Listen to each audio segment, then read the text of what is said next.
बहुत easily recover होता है।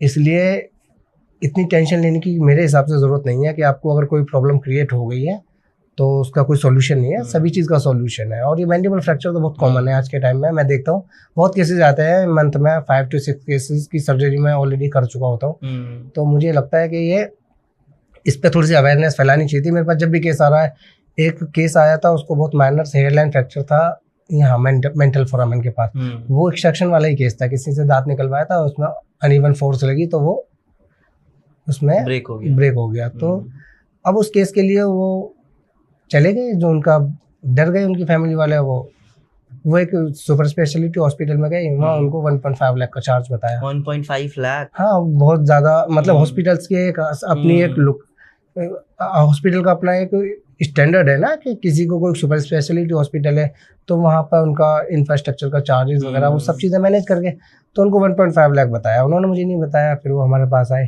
किसी ने उनको रेफरेंस दिया था, एक डॉक्टर हैं लोनी के अंदर ही, उन्होंने रेफरेंस दिया, तो मैंने उनको चार्ज बताया। मैंने कहा इसमें ये IMF से ठीक हो जाएगा, आपको 1 मंथ रखना पड़ेगा।